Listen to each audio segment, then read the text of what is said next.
Training myths exposed. And I think this is the third in the series, right? We had initially fat loss myths, we had nutrition myths. So now it makes sense to get into all things training, the training myths. And I think there was a lot of it's the same comments coming through when people were sharing what myths they have heard when they were booking the call, right? I asked you to share something that either you have sort of believed at one point in your life, or that you keep hearing, or maybe something that you knew was a myth and ultimately you know not to be true now. But we are going to get into a lot of those because thankfully they were quite sort of common, right? The same ones were coming up a lot, and a lot of these we've actually covered before. We've done whole trainings on them, cardio for fat loss, the nutrition myths. There's a lot of crossover with that. So we'll get into some of these, and then of course, some of these bigger topics, there are dedicated resources to that. So we'll point you into the right direction. But I guess, Marvin, are any of these a surprise to you? I mean, it's interesting that people are, is it this one? No, I think that's much later. No, Uh, saving that, Marvin. Some suspense. yeah, let me keep my mouth shut. But nothing surprises me here. Um, I think a lot of these questions kind of come up, and people are curious and they want to know. And I think it's really good that we can get into the weeds of it and be very specific about what works and what doesn't, what to pay attention to and what not to. For sure. And I think if you are looking at this list thinking, where is mine? I gave one. We have a little bit of a dedicated section to some of the more or less common myths at the end or thinking at the end. So we'll get into those separately.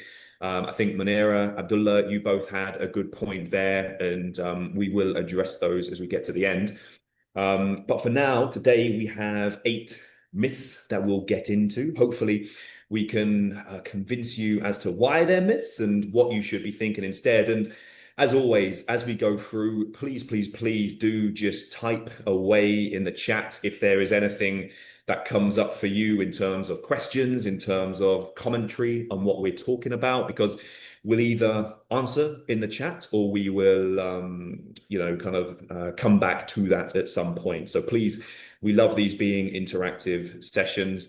And we are going to kick off with the most common or pervasive myth there is. So over to you, Marvin.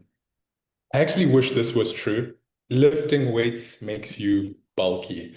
Often we hear this more from our female clients, and it's a really probably one of the most common ones when it comes to training, right? There's the thought or belief that women shouldn't do weights; they should do something else because anytime they touch a weight, they will be bulky. And I'm sure there are several women in here that can put their hand up and say that is not true and back us up over here.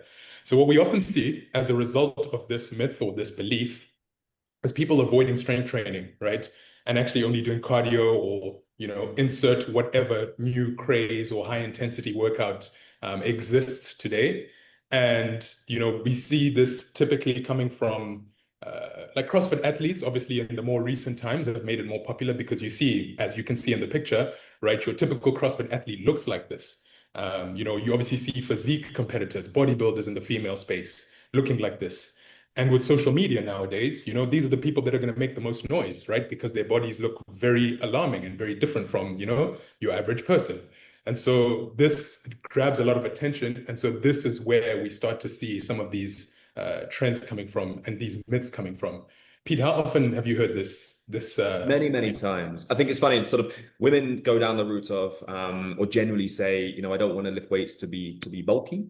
And men come at it with the, I don't want to look like a bodybuilder. So there's the same kind of thinking, right? They don't want to go to the kind of extremes of what their, I guess, peers, their sort of sex peers, sort of, or what they see in those. Exactly. So why is this a myth? Building muscle actually takes far more time and effort and nutrition and all these other things than we actually realize, right? And if we're speaking of these extremes that Peter's just mentioned, there's an element of genetics, right? There's a self-selection bias that the people that have these types of genetics in terms of their muscle lengths and or their muscle attachments and all these other things that play well into these very specific sports. You know, if I was to give an example of like swimming, for example, right? Michael Phelps, everyone knows that that guy is built to be a swimmer, a very short torso, very long limbs, right? And so this is exactly the same, where genetically, you know, people are going to be predisposed to go into bodybuilding because of, you know, those types of muscle attachments. And then there's, of course, performance enhancing drugs, which, you know, we all know are prevalent in these types of spaces.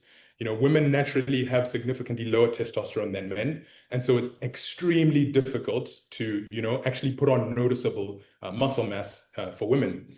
Now, the truth or the solution, right, is strength training, like not being fearful of strength training. Why? Because this builds, you know, your muscle in a way that actually looks good, right? It improves your body composition, bone density, confidence, long-term health.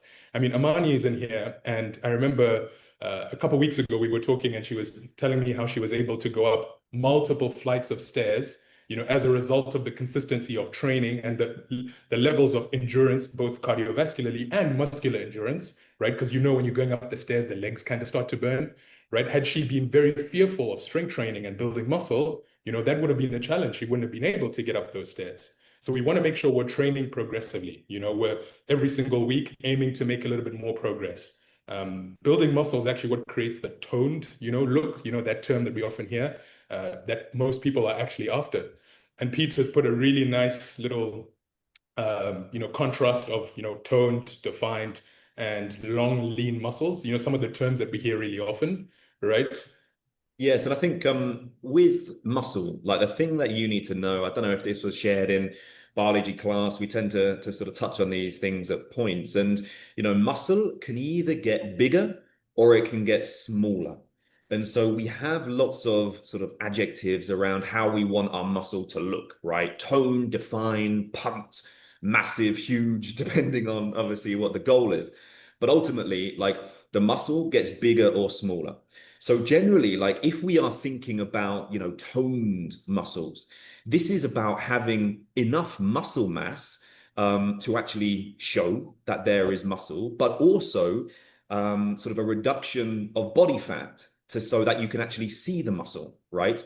Because obviously, if you have a degree of body fat covering the muscle, then you're not going to see the tone or the sort of definition within that muscle either. So those are the two things that obviously we need to think about when, you know, wanting to look shaped or athletic or you know, in shape, like whatever that might be. And then the same thing with when people talk about sort of lengthened or long or lean muscles, right? This is particularly in things like Pilates, Reformer, that kind of area, right? Because all of that is about lengthening the muscle, right? You're taking it to its full range. And there can be some confusion as to, you know, thinking that you can lengthen a muscle. Unfortunately not, because you've got the two tendons within the muscle, you know, here and here, for example, and you've got the muscle belly in the middle. So there's no chance of lengthening the muscle. It's either going to get bigger or smaller. And so for every single one of you in here who wants to, you know, build shape and build glutes or biceps or whatever it is, you either get bigger or smaller. You either have more or less fat covering the muscle. And so ultimately, if you do want that toned, defined, long, lean muscle kind of look, there needs to be muscle there and it needs to be sort of visible from minimal levels of body fat there. Anything to add there, Marvin? Yeah, I mean, it's worth mentioning kind of your point around, you know, physique, like a lean physique and limb proportions, and kind of what I touched on earlier with bodybuilders, right? There's this genetic predisposition, if you will, of where your muscle attachments are. So for example, you know, for bodybuilders, they're looking for this very like peak bicep, right? This bicep that looks very perfect. And again, that is to do with the attachments, right?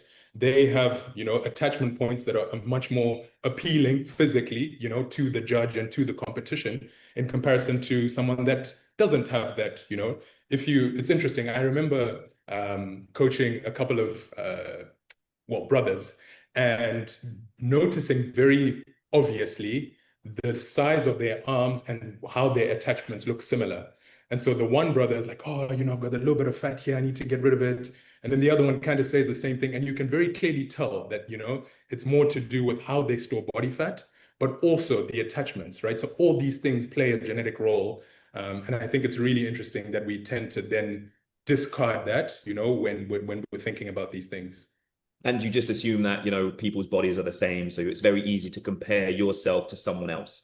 And I think, that is a big point of frustration, as they say, right? Like self-comparison, or comparison is the thief of joy. So knowing sort of what your body is capable of, and also where you're willing to push it. Next one, soreness equals a good workout. I mean, I fell for this hard, really, really, really hard. Thinking, if you didn't feel the soreness the following day, did it really work? Was it really useful? Did I waste my time? Right? And so we feel this disappointment because that soreness doesn't exist. But this comes from fitness culture associating pain with effectiveness. The old adage of no pain, no gain, which I'm sure we're all familiar with. Very similar to the cardio, where like you need to burn as much as you can, or sweat is your body crying, or fat leaving the body. Very similar sort of sentiment, right? Group classes and influencer workouts designed to maximize fatigue, soreness, like hammering your body, these types of things. And then when beginners actually, first start, like when you first start training, remember the soreness that you felt in the beginning? And so you assume you should always feel that way. Well, no, that's not the case. We actually don't, feel that soreness all the time. As your body adapts, as you get used to, the movements that you're doing, as you eat well, as you recover, right, that soreness starts to dissipate. So why is this a myth? As I sort of touched on, soreness actually reflects novelty, right? Tissue damage, not necessarily the quality of your workout. You can make excellent progress with minimal soreness. You don't have to be sore, right? We need to stop equating this soreness to effectiveness, And so also thinking about the other end of the spectrum, if you're always sore, what does that say about your recovery? What does that say about your potential consistency, right? Walking into the gym, or even would you even get to the gym if you're super sore? Oftentimes that's a deterring factor for a lot of people. Peter, I know you can attest to this, right? Where clients have kind of started off training. This is their first time getting into the gym. They feel so sore, and they're like, I'm not going to go today. I'm too sore. Well, exactly. And I think this is actually, I was so amazed the first time when someone here, I won't name any names, not within the group, but sort of when I first sort of started coaching in Saudi. And there's been times where people have had like MRIs or X-rays from just a session, right? They've started, they're a beginner, they feel that soreness, and that kind of gives or sends alarm bells. And as Marvin said, that is the expectation that carries through, right? Okay, if I started, I got really, really sore. Now I'm working out and I don't feel any soreness. Therefore, maybe something's wrong and I'm not training hard enough, or maybe the program's useless, or whatever it is. And there can be, yes, many different variables. This isn't to say that, you should feel like you train, right? You don't want a kind of debilitating soreness where you can't, hold the phone to your ear, or, put your hand over your head.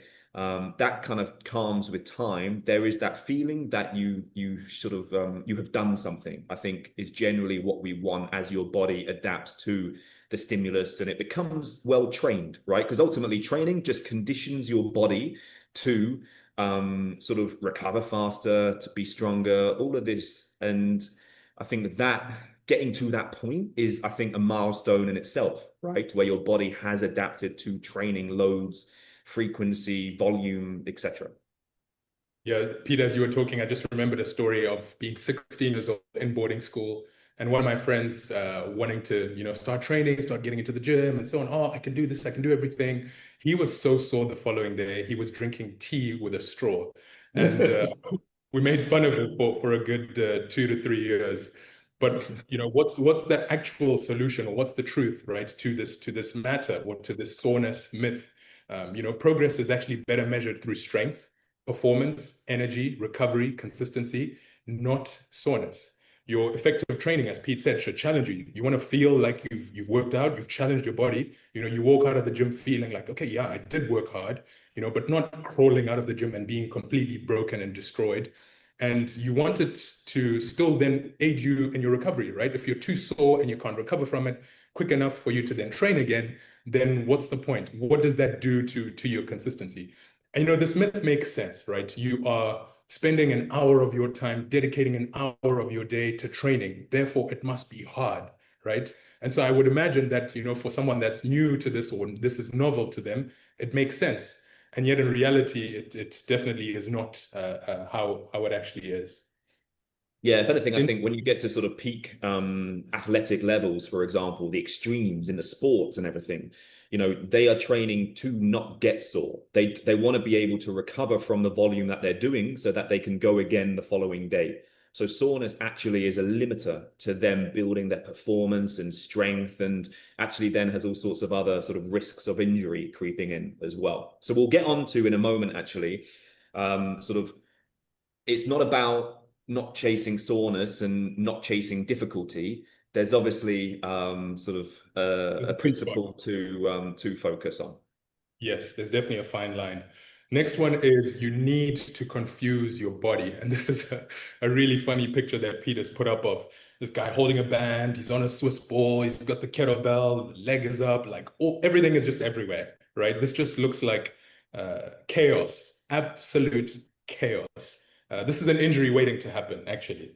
And this, is really interesting because we assume that, oh, I can't do the same workout twice. Group fitness kind of came with this, right? Where you never do the same workout twice. You're always doing different things, or the sort of belief that you need to be changing exercises every week to shock your muscles because your muscles need shocking, right? To prevent plateaus. You don't want to ever, experience a plateau, and that's sort of the thinking. Some of these old marketing trends just aiming to entertain people and make more people walk through the door, right? I think we went through a phase or a generation in which training and exercise and health stopped being about health and became more entertainment. And so to entertain people, to get more people through the door, and to make more money, the bottom line is what some of these corporations care about. What do? They entertain, and by entertaining, you change things, you make it new, you make it exciting, you make it novel, right? And the whole variety thing comes into play. So there's also this understanding of adaptation, progressive overload. We've spoken at great length about how it's really important for you to, and Peter's even spoken about the tanning sort of analogy. Is the word I'm looking for. Yeah, that's the word I'm looking for. And he says it better than me because I don't tan. I've got enough melanin to keep me this dark. And so, but it makes sense, right? That when you are in Jeddah in summer, you're not going to get a tan. You're not going to be going out in the middle of summer in Jeddah to try and get a tan. Nor are you going to be on the opposite end of the spectrum in London, in the middle of winter, aiming to get a tan. There's a sweet spot somewhere in there where, maybe around December to maybe April, where in Jeddah the weather's lovely, there's just enough sun to actually create adaptation for your body to then get a tan, right? You don't want to go on the opposite end of the spectrum because you get burnt, or the other end where there's absolutely nothing and there's no results, which we'll kind of get into as well with training. So why is this a myth, right? This constantly changing of exercises every single week. Sort of as I mentioned, right? The body adapts through repeated exposure, gradual progression. It's really important to progressively overload, right? Constantly changing things makes exercises tracking difficult. You tend to go away from training because we're training, we're not exercising. If you want to exercise, just do random stuff, right? But if you want to train, you want to change your body, you want to challenge your body, you need to be able to track the progress that you're making. Variety alone does not necessarily guarantee results. So we want to think on this, Marvin, quickly. I think everyone would attest to this, whereby obviously you start week one in whatever training block you're in, right? And that is where you're kind of like finding the weights. Yeah, maybe one set is challenging, maybe two is challenging, and you're kind of finding your starting point, right? If you were then to change into a whole new set of exercises the following week, when you're just doing the same thing, right? You're just finding your starting point. So it's kind of like each time you do that week after week, you're just finding your starting point with another variety of different exercises. Whereas you would know week one, trial and error, I'll find my starting weight. Week two, is then about getting to the point where now you're using the weight that you should be using to start with. Week 3 is now you're trying to like increase, you're trying to progressively overload, whether with reps or sets or technique or load. Week 4, you know, you're doing the same thing. And then week 5 and week 6 is where you're maxing out. And you have, over that training block, 6 weeks, have really sort of developed in your strength, right? And all of you should be tracking this within your within the sort of graph that you get alongside the exercises, and you should be able to see how you're progressing. And so, you know, random exercises don't shock the body. They just sort of ensure that you perform suboptimally in terms of your capacity, if that makes sense. Yeah, it's exercise. It's not training at this point, right? And if you're gonna exercise, you might as well just move and do things you actually enjoy and not challenge your body, right? You might as well just go out and, I don't know, run, do a bunch of jumping jacks, because that's exercise at this point. And I think something we forget as well is how much of training has a skill component to it, right? So there's a lot that you're learning. There's a lot that's happening to your body. It's not just I'm building muscle or I'm getting stronger or I'm retaining my muscle. There's a CNS component, right? Your central nervous system has to go through this process of, oh, this is the first time I'm putting a barbell on my back where I'm squatting.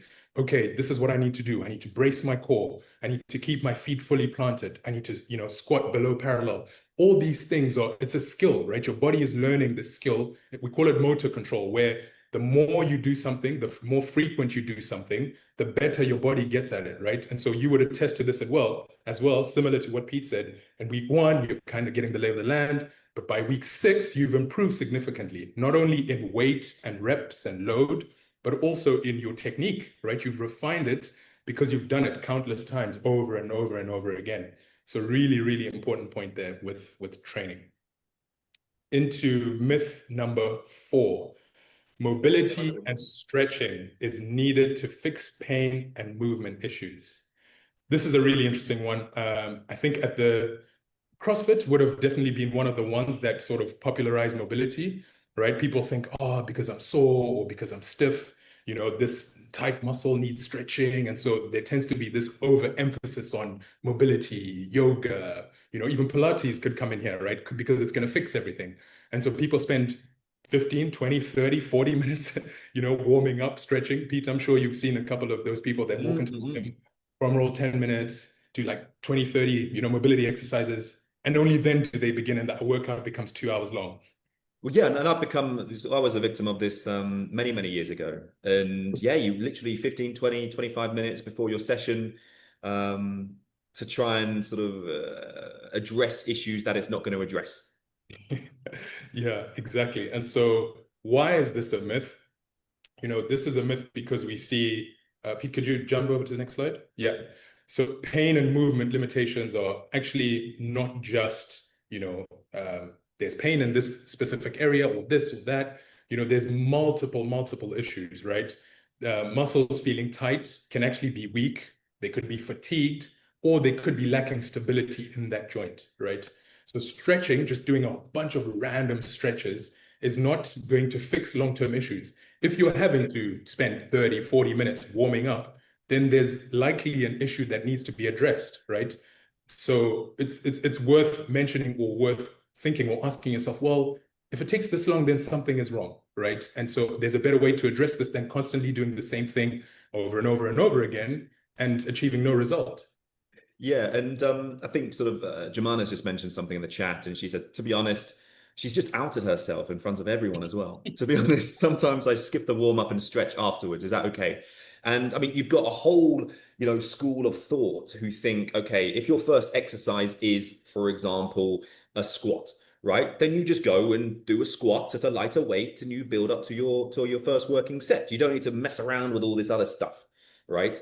What we do in terms of the warm up really is sort of, there's different elements to it, right? There's the first, which is your more kind of like cardio based thing for a minute, 2, 3 minutes. The reason for that is to start increasing the heart rate, to start getting you mentally prepared and physically prepared, blood flowing, you know, to exercise, right? And then what you'll do is you'll go into a series of exercises that are sort of specific to the movements that you're going to be doing, and also to generally just get you moving in different ways than you would have done during the day. So for example, you would have seen, maybe if you've got a lower body session, I put you into something like a lunge matrix, right? Which is a forward lunge, a side lunge, and then a rotational lunge. And that really is just to kind of work all of the muscles in, more of their full range. And if you've been sat down all day, that is probably going to be one of the better things to do rather than foam rolling or static stretching, because it starts using the muscles that are lighter weight. And then that will obviously prep you for maybe your squat, if that is the first exercise in your program. So for me, at the moment, I've been going through a period sort of similar to Jabana, where, I just start with the exercise that is number one for the day. Because I'm feeling good, I'm making sure that I cover all of the sort of ranges of my muscles within the workout as well, and making sure that I'm using sort of relevant loads.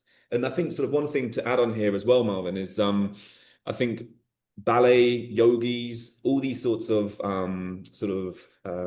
disciplines maybe, which applaud super flexibility, actually are in the extreme area and can actually do more harm than good, right? Flexibility without strength is a disaster waiting to happen a lot of the time. And so the reason you're not necessarily, if you feel restricted, it isn't necessarily that you're immobile, it's that your body is protecting you from getting to the full range, or that you are weak in that area. And so that is why it's important to train through the full range with obviously an appropriate weight for that, and build strength in that range. Because only then are you going to feel like, you can sort of get full range in everything. You're feeling loose, you're feeling good, and you're not feeling that restricted kind of way, which you may have if you've just been sat down all day in the car, at your desk, and so on. Yeah, I've actually trained a few people that were hypermobile. And with those people, you would assume that because they're super hypermobile, you can chuck a barbell on their back, they can squat to full depth, they can get up. And in reality, it's actually dangerous for these people to go all the way to that, end range position, because they're flexible enough to get to that position. But as Pete said, they lack the strength and stability to hold those positions, right? It's no different from, babies, like little children. I mean, I watch my little son, squatting full depth, all that stuff. For obvious reasons, I'm not going to put a barbell on his back, right? But the other reason is that because he doesn't have strength in the bottom position, right? He can hold and sit there with no load, but he wouldn't be able to sit all the way in that bottom position with load, because he lacks the strength and stability to be able to hold that position under a significant amount of load, right? So these are some of the sort of elements here. And then for me, I was just going to say on the static stretching side of things, for me personally, like, you shouldn't need static stretching if you are going through the full range of motion in all of your lifts. That's my sort of, personal preference. It's what I've sort of used with clients in person, and found if you train someone through their full range and get them strong through their full range, then their mobility and flexibility goes through the roof. Static stretching only offers really temporary sort of relief or stretch, and then it goes back to normal when life resumes. Would you agree, Marvin, or are we going to have a showdown? Yeah, let's have at it. This is a bit of a we'll have a exercise science little battle here. No, I agree. I use static stretching, but more as a way to sort of calm the nervous system down, if you will, right? To kind of, okay, I've finished my training. I'm not just going to walk out of the gym and get on with the day. Kind of, get the core body temperature down, start to kind of get into the day and change the mindset from I finished my training, I'm moving on to something else. So that's sort of, my approach. It's not, we need to stretch because we use this muscle, therefore. No, not really. Yes. But yeah, so if you do genuinely have, mobility restrictions that are potentially causing pain and issues like that, then it's worth seeing a physio, right? A sports physiotherapist who can actually properly assess your movement discrepancies and, things that you may have imbalances with, so that it's a legitimate assessment. It's not just a thumb suck, I saw this one mobility thing online and it said, if you do this, you will get that. Actually see someone that's going to give you a legitimate assessment. And we can always refer you to, a few physiotherapists that we know and we've worked with in the past. And this is not to knock mobility, by the way, right? There's a time and place for it, right? So we aren't saying don't do it. We're just saying it shouldn't be the cornerstone of your training. It shouldn't replace the training. I would make an argument that people are not as mobile as they quote unquote should be because we're not moving enough, right? We're sat at our desk for long periods of time. We've become a society that doesn't move. And so our joints aren't, muscles are getting short and weak, all that because we're not moving, right? So it's really important to address. It's one of those things, a phrase which was used in rugby actually, but totally differently. It's kind of the idea of use it or lose it, right? So, for example, you may see in old people, right? They start to limit that range overhead because they're not using that range. And so for you, if you want to be able to use your full range of motion and move and dance and all this kind of stuff, right? Then you need to access, you need to get you need to expose your muscles to those positions, because if you don't, then your body kind of signals that it's not safe to access those positions. And so therefore you become restricted, you become weaker, you become sort of immobile in some ways. Yes. Amani, you'll get a kick out of this. I'm actually doing some very interesting training. I'm doing some learning how to do the splits. And you would think it's just a bunch of poses and this and that. And there's actually loaded stretching, right? And so holding certain positions, going in and out of position, holding weights, right? Because what I'm doing is I'm trying to get to end ranges and then strengthen those end ranges, not just go and hold and sit in this position, because that's an injury waiting to happen. I think you need to share your splits in the forum when you achieve it. Yes, it's gonna be a while. We'll get be a while eventually. I'll hand over to you, Pete. We're on to number 5. More exercises equals better workouts. Yes, and so I think this comes from the place of wanting to make sure that we are doing the right kind of stuff, right? We're covering all bases.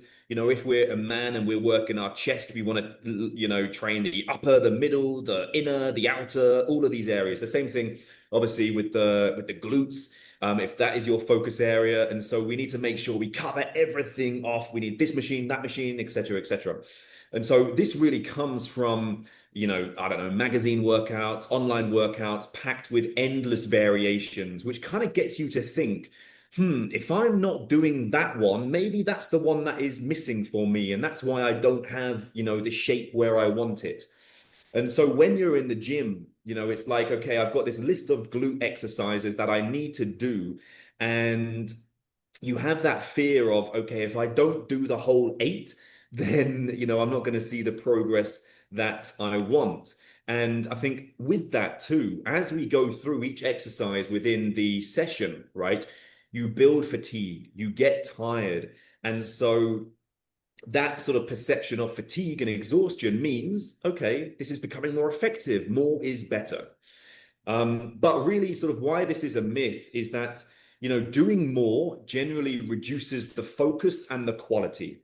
So for example, if I said you could only do 3 exercises within your session today, I guarantee you would give it your full effort. 3 sets, 3 exercises, you'd smash it, right? You would give the most quality to those sets because you have the reduced volume.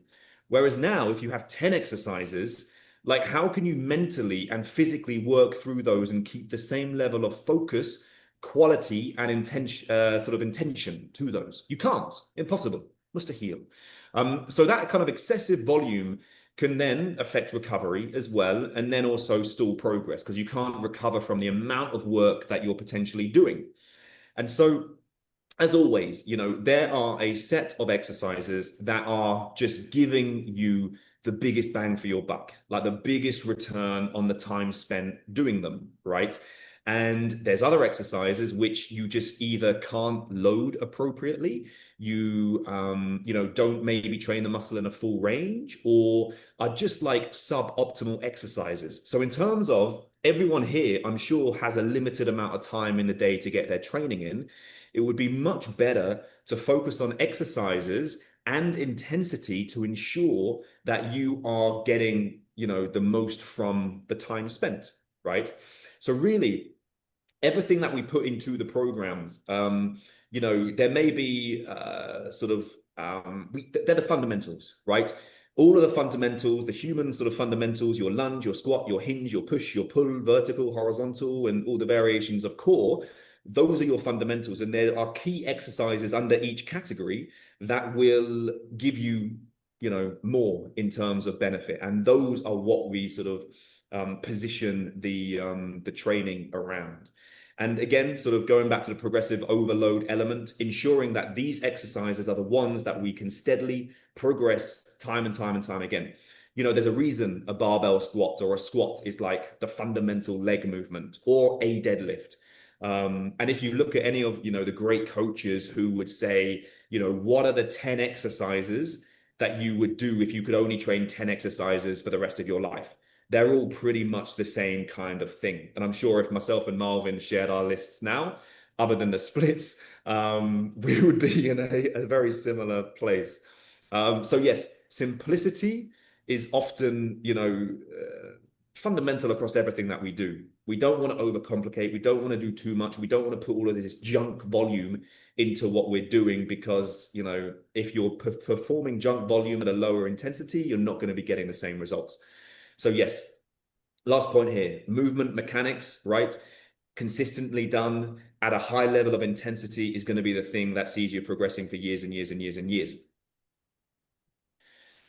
Right, I think this one will ruffle some feathers. So Pilates, Legree, EMS, vibration plates, and trendy workouts tone muscles differently to other forms of training. Now, I think what we see is there are these sort of classes popping up, or these technologies created that basically promote the ability to do something that can't be achieved by other sorts of things, right? So maybe it's around creating a long, lean, feminine muscle, and it's kind of juxtaposed against traditional strength training, creating bulky muscle, right? So if you're that way inclined, you're going to be like, yes, I'll use this new thing or this class because I don't want bulky muscle.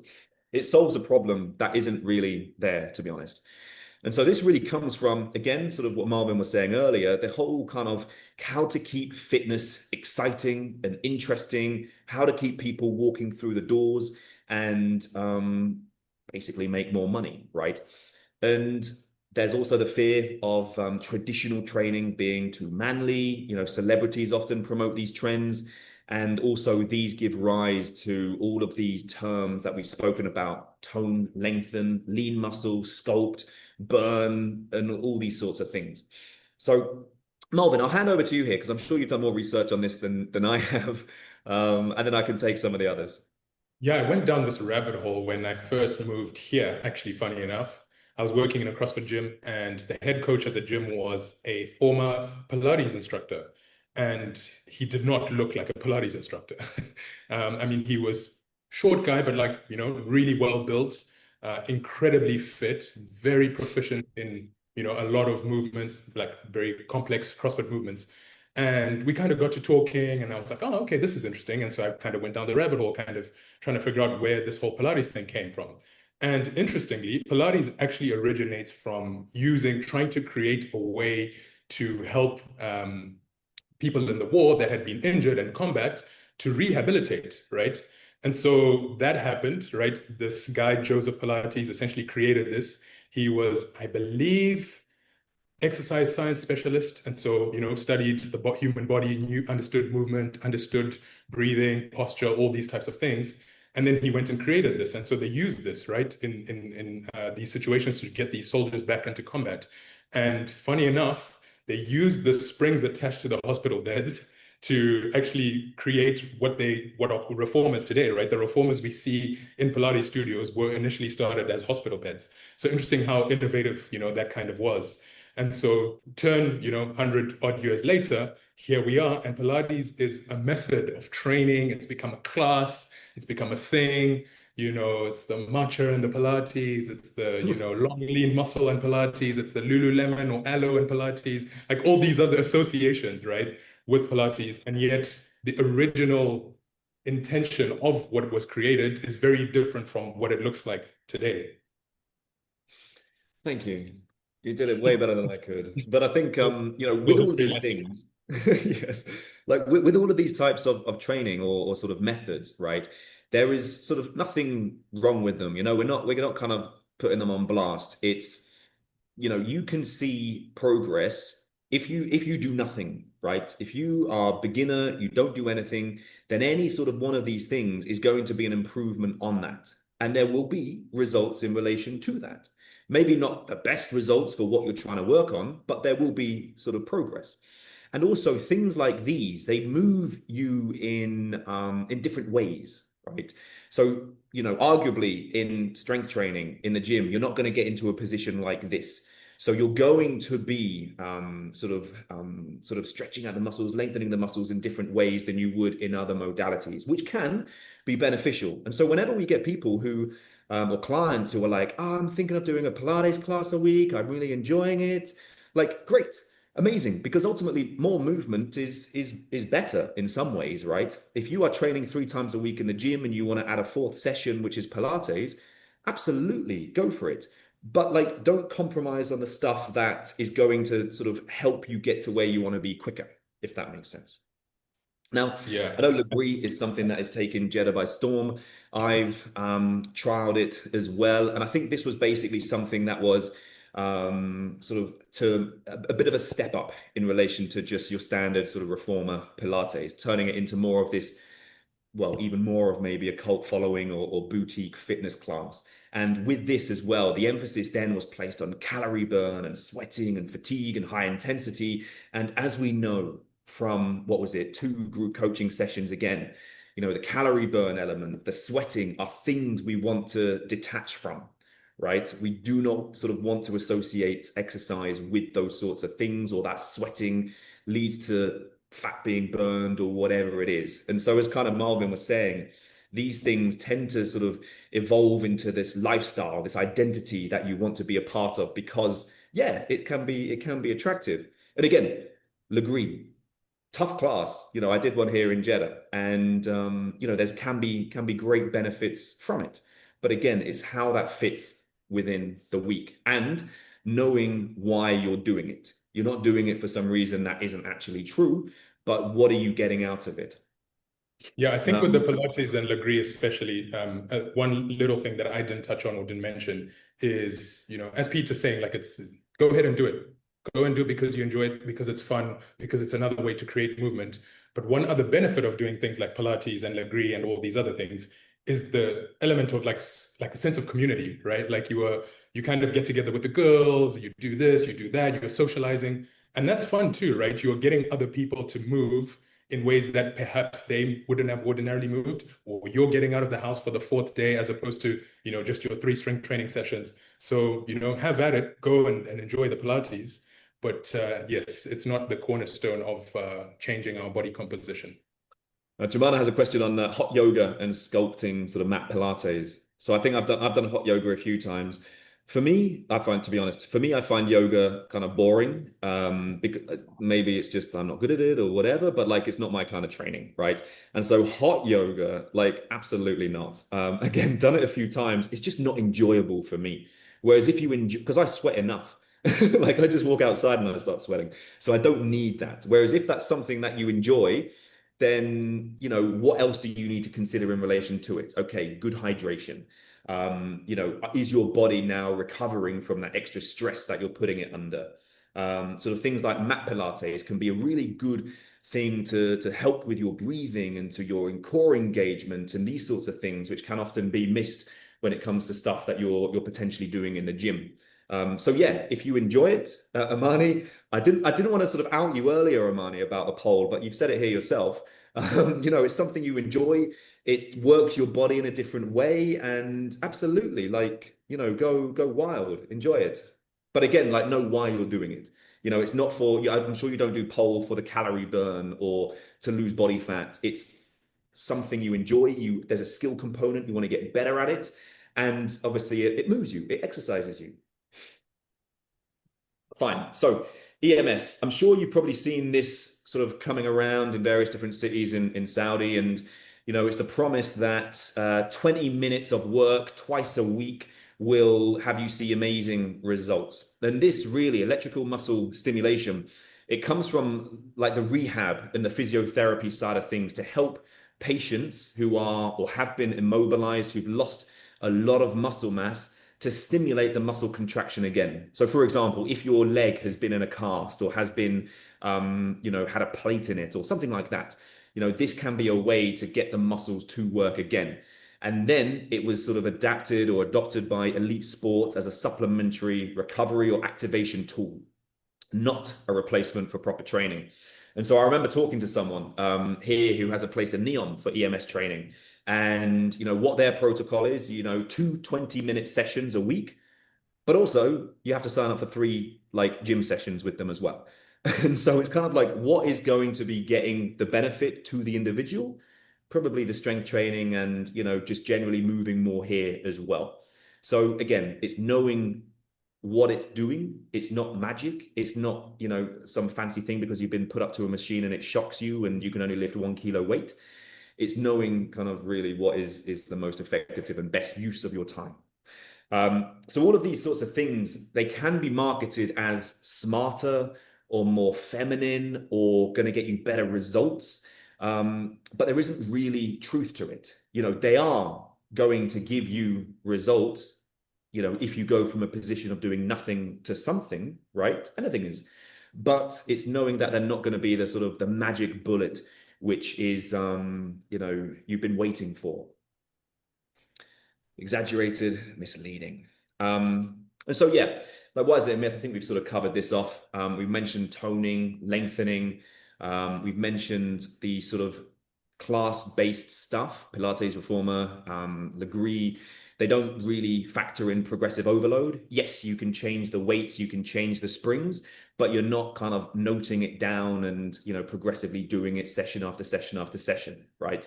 So that element is missing. And obviously, as comes with everything, what is happening elsewhere? Nutrition, recovering, consistency, and so on. Now, number 7, light weights tone, heavy weights build muscle. I'm conscious of time, so we shall continue on here.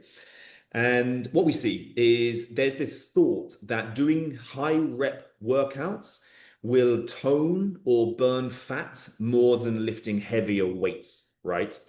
Or that lifting with super high rep workouts will tone the muscles without getting bulky, right? And ultimately, this I think is similar to what Marvin was saying earlier, just in terms of the tanning analogy, right? In order for your muscle to change, there has to be a stimulus which it needs to adapt to. So just like if you're in the sun in the summer in Jeddah, your body has to get more tanned to, outlast the sun. Whereas if you are doing tiny sort of pink 1 kilo dumbbells, the stimulus isn't sufficient to promote a change in the muscle. Your muscle can do it easily. So why is it going to change or tone in relation to doing that? And again, this comes from the fear of muscle gain, the marketing towards women as to what they should be doing, because women physiology needs something different to male physiology. The bodies work in the same way, besides obviously the hormonal elements affecting things. And why is it a myth? Is muscle growth can occur with both lighter and heavier weights when the effort is high enough, when you are lifting with a degree of intensity. So muscle has been shown to be able to be built from as little as 3 reps all the way through to like 30 reps. So if you're doing 30 reps and you're getting to the point where you physically can't lift anymore, that is going to be sufficient to build muscle. But a lot of the time, people don't get there. They do a set of 10 and it's easy, and then they rest and then they go again. We've spoken a lot about toning. It's not some sort of separate physiological process. Muscles either get bigger or they get smaller. Same thing with the body fat over the muscle. It either hides the muscle or shows the muscle or makes the muscle more visible. And why, or what is the truth? It will unsurprise to you that I think we'll kind of go into this in a moment, is that, reps, or let's do it now, actually. So here, you've seen this before. And so if we have, say, a set of 12, right, we want you to be getting here by the end of the set, right? The first couple reps are going to be easy. They're going to be comfortable. Then the speed starts to slow down and you're starting to kind of fight the weight, right? And then the last few reps of the set, is where like things slow down. You're fighting, you're thinking of someone who's pissed you off in the day, your jaw clenches, you know, you can't hide the fact that it's a struggle, right? And this really is where we want to be in order to change our bodies. And I think just quickly on one of these points, and I didn't know when to mention this in the call, but I remember there was a girl, a sort of super sort of famous fitness influencer who I kind of knew back in my sort of London days. So that would have been like 8 or 9 years ago. And she at the time had like 1 million followers on Instagram, right? She's in fantastic shape. She would come in with her boyfriend at the time, and they would record a series of, you know, workouts that people can do. All of them are those classic social media type exercises, super, super, super light weights. And, you know, the sort of association is that she built this body by doing these things, right? Super light weights, super high reps, funky exercises, etc. And so once the filming was done, she would then get on with her workout. Her workout, heavy barbell squats, deadlifts, leg press, pushing everything up till failure. So the image of what looks good on social media was very different to what in reality she was doing to achieve the body that she has. So it's funny, sort of, Marvin, I'm sure you're the same. When we start potentially with clients or we work with people, sometimes, you know, they share a picture of the body that they want, right? And 9 times out of 10, this body is achieved through years and years and years of strength training, lean builds, fat loss phases. It's a journey, right? And just because they look in shaped, right? It's not just in relation to body fat. Obviously, there's a muscle component there, and that muscle component comes from strength training and lifting for hard reps. Hard reps send a message. Yeah, for me, the Now, interesting thing is the context, Pete, where, you know, a lot of the, some of these, like, that's a classic example, right, that you've just mentioned. In other cases, you have these like fitness influencers or like very popular people in the fitness space that were athletes from the age of 14, 15, 16, and were doing very complex movements, strength training, eating well, like performing at a very high level. And so they built a level of physique that they were able to achieve, and they've been able to somewhat maintain the level of muscle and leanness that they built during those times. And now they show a completely different side in terms of what they do and their training. And the assumption is that person looks like this because they do this, but they probably look like this because they did this other thing for 10 or 15 years before, you know, what they're showing you now for the last 2 years. mate, it's literally been sort of my experience with getting into running. You know, how many times do you run? Sort of, you know, what are you eating? What are you training? And it's like I still train 4 or 5 times a week in the gym, and I run sort of once or twice. You know, just because you're seen doing a certain thing or eating a certain way, that doesn't sort of give you the idea of what's happening for the last 10 years or what's happening for the other 80% of the time during the week, for example. So again, like always have that sort of critical lens of, is this true or is it just kind of an association that this person is doing this, therefore, you know, they look like that or whatever the equivalent is. Now, last one. We have certain exercises are bad for your joints or your spine. And to be honest, I see this a lot when I see movement assessments, right? So you all would have done a movement assessment, body weight squat, hands overhead or overhead squat. And there's this really awkward sort of position that people tend to do when they're squatting because they don't want their knees to go over their toes. And this is very pervasive in gyms, even with PTs, personal trainers who say your knees can't go over your toes. You know, it's dangerous, it's bad. You're going to damage them, there's going to be pain.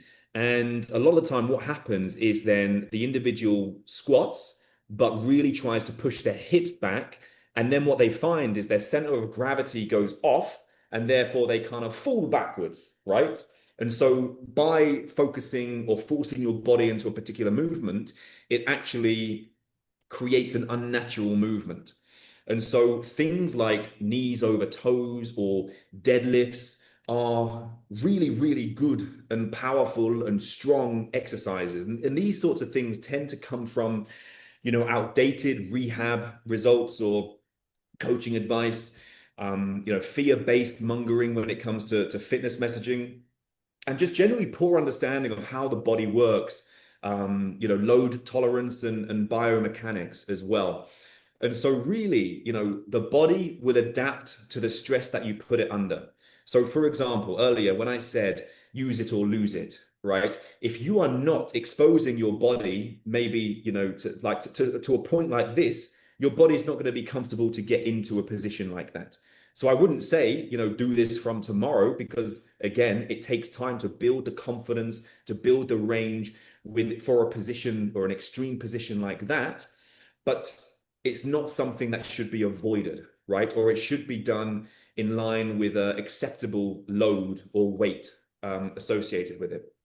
And sort of as Marvin sort of shared here, right? Knees naturally travel over the toes during many normal movements, going down the stairs, jumping, getting off the floor, getting out of bed. This happens in your day. And just because now you're doing a squat in a gym, it sort of somehow turns it into a terrible exercise that is going to be damaging to you.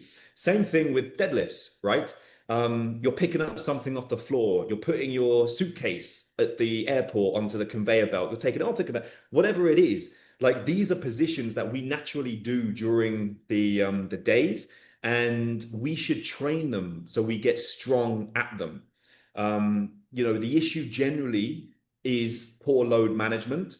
There could be other factors like poor recovery, sort of poor sleep, stress, insufficient nutrition, these sorts of things that then can lead to injury, or people performing the exercise in a potentially subpar kind of way. And generally, like, if you strength train, you build up, progressively overload. This is the thing that's actually going to improve joint health and resilience. It's not something that you want to avoid. There's someone we work with, I think she's on this call as well. And when she started, she had really bad back pain, right? Doctor, never lift anything heavy. Never, like, don't go to the gym, don't get stronger. And so all that's going to happen if you avoid a certain movement is you get weaker. And the problem with getting weaker is then you're going to get other problems associated with that, worse problems. And so the best thing that you can do is start to build up very, very, very gradually, right? So that you can tolerate those sorts of loads and sort of expose yourself to sort of increased loads over time. All right, questions. Okay, Marvin, I've been speaking too much. I'll hand over to you for this one from Abdullah. Yes, the I think chaos we could of probably training. speak generally about this one as well. Yes. So there's this general sense that this training split is better than this one and this one and that one. And then you have people like Mike Mensa, who's a famous bodybuilder from the 70s, I believe. And I believe, if I'm not mistaken, because I mix up bodybuilders, his is like a, chest and back, or this and this, Yes. or that and that, right? And it's very high volume, high intensity. Well, first of all, are you also on steroids? That's probably the most and only important point. No, but honestly, like, these types of people, especially, your super, they're on one end of the extreme, right? And so The if you're going to outliers, follow, yeah. they're the outliers. You're going to follow the advice of a bodybuilder telling you to do this, do this, do this because he does it. You better do it because you also want to step on stage. We are general people that want to look good. We want to be healthier. We want to be fit. Bodybuilding, stepping on stage doesn't pay the bills for us. You still have other responsibilities. Abdullah, you're working, in emergency, situations, and you're in the medical, and you're already stressed and all this. And so there's so many other factors that you need to think about, right? There's something that we call the law of specificity. And so basically it means, if you do X, you should be doing it for that reason. So if you want to look like a bodybuilder, then yes. If you want to step on stage, then you train like a bodybuilder. You eat like a bodybuilder. Are you ready and are you willing to sacrifice social? Like, it goes beyond just the training and the eating, right? There's all those types of contexts that we need to think about.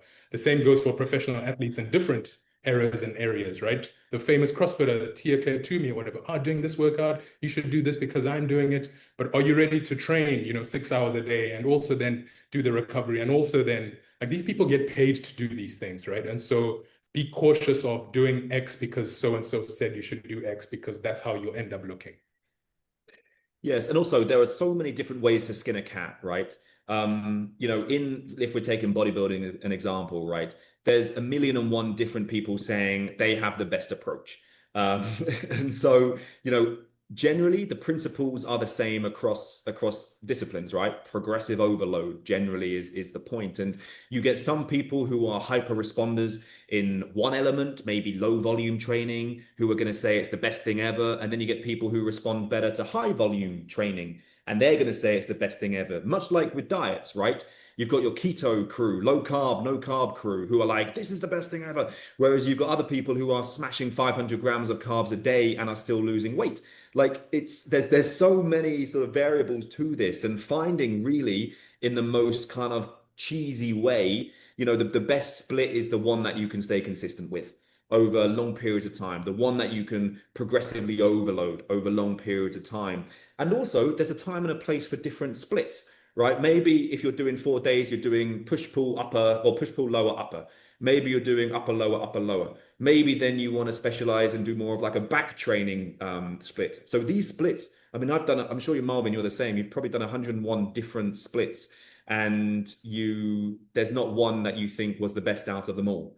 It just kind of led to a change in results for the thing that you are working on at this moment in time. I always come back to full body at the end of the day because I know if I'm going to miss a workout because X and X happened, I'm still, doing full body. Jumana asked a really good question, kind of on the same point. Sorry, Pete. She says there are trainers talking about how girls should never train lats, obliques, traps, so they don't lose the feminine look. What do you think about this? And Arwa has the same concern. Pete, thoughts? So, no, I mean, I don't agree to this. I think if you are training, you should train the full body. It's kind of like, has anyone been to the beach in Jeddah and they see the men who look massive up top and super, super, super skinny legs? Like it kind of looks like ridiculous, right? And so obviously everyone can choose to train how they want.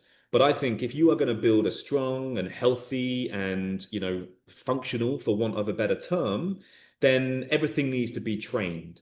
Now, you can change the volume or the amount of work you put into that muscle. For example, I know a lot of women don't want to train chest, right? So that's not to say that you shouldn't ever train chest. It's just to say that maybe, okay, if you want to focus more on the legs, then you reduce some of the volume that you have for your chest. And maybe instead of doing 4 exercises a week, you do 2 exercises a week. And that will at least maintain where you're at.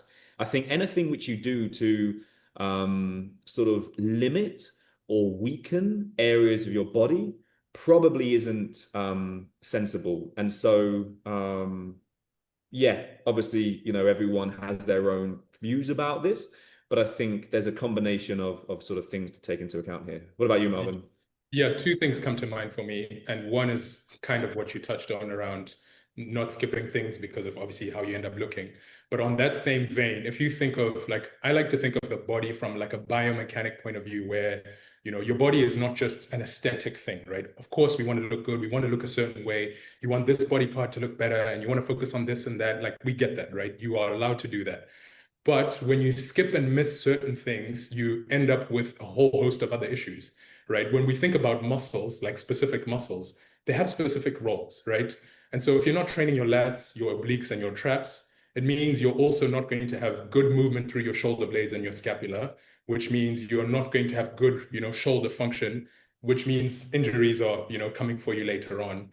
Same with the traps, right? The ability for your shoulder blades to move up and down is such an important human movement, right? To be able to go overhead and do that. So if you're not going to do that and train your traps, like Pete said, reduce the volume, don't not do it. Obliques are a really big one, and specifically for women, because obliques are such an important part of your whole core, right? It's not just just abs and TVA and whatever. Like obliques are really important for stabilizing your pelvis, your ribs, breathing, all these other things. It's not, so we need to stop looking at things in isolation and just think aesthetic, aesthetic, aesthetic. Also think about what that does to you from a, movement and injury potential perspective. And then the other thing, real quick, is you need to be in a calorie surplus to be able to build these muscles to look like those bodybuilding women that we're trying to avoid looking like. And you're not going to do that. So that's another argument against that thought. Okay, I know. I appreciate. I sort of am conscious of time still, so thank you for bearing with us. We have two more to go, which we'll kind of rattle through quite quickly.